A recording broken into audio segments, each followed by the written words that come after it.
नागपुर में कोरोना के बढ़ते संक्रमण के साथ कई तरह की मुश्किलें भी बढ़ने लगी है। स्थिति ये है कि हर दिन दर्जनों लोगों की मौत हो रही है। वहीं इस विपरीत परिस्थिति में भी कुछ लोग पैसे कमाने के अवसर को हाथ से धोना नहीं चाह रहे हैं। अपनों की मौत के बाद दुखी परिजनों से पैसे कमाने के अवसर खोज रहे हैं। लोग इंसानियत की सारी हदें पार करते हुए नजर आ रहे हैं।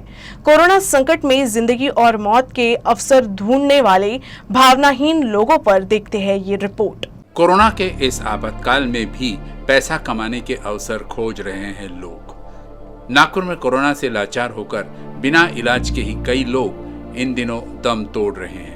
बावजूद इसके इस आपदा के दौर में भी कई मौकापरस्त लोग पैसा कमाने के अवसर तलाश कर रहे हैं। इन विकट परिस्थितियों में भी जिसे देखो लूटने के प्रयास में जुट गया है। जिन परिवारों पर ऐसी विपदा आ रही है, उनका भरोसा समाज, नेता और प्रशासन से उठ गया है। वे वास्तविक परिस्थिति भली भांति समझ रहे हैं। Ambulance, CT scan, hospital, mortuary, शमशान घाट में ही चिंतक एक एक कर चील की तरह नोचने को उतारू हो गए हैं।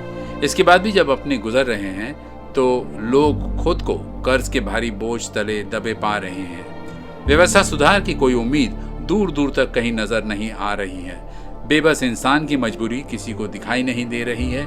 जिंदा लाशों के कफन में जेब ढूंढने का प्रयास एम्बुलेंस यात्रा से शुरू होता है, जो जाकर शमशान घाट में जाकर थमता है। एम्बुलेंस वाले को फोन लगाते लगाते थक जाने के बाद जब एम्बुलेंस आती है तो डिमांड हजारों रुपयों की होती है।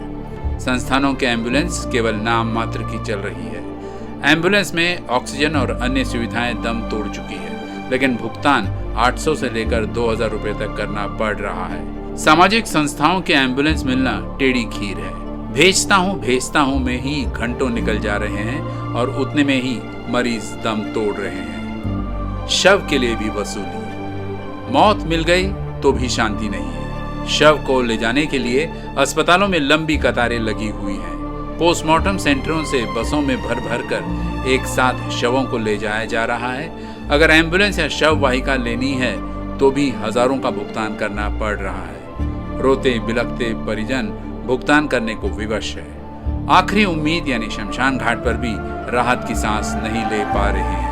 व्यवस्था इतनी चरमरा गई है कि लकड़ियों के लिए भी अलग अलग घाटों पर 2500 से 3500 रुपए की वसूली हो रही है। लकड़ी की चिता भी खुद को सजानी पड़ रही है। गमों के इस दौर में परिवार पर जो गुजर रही है वह केवल वही जानते हैं।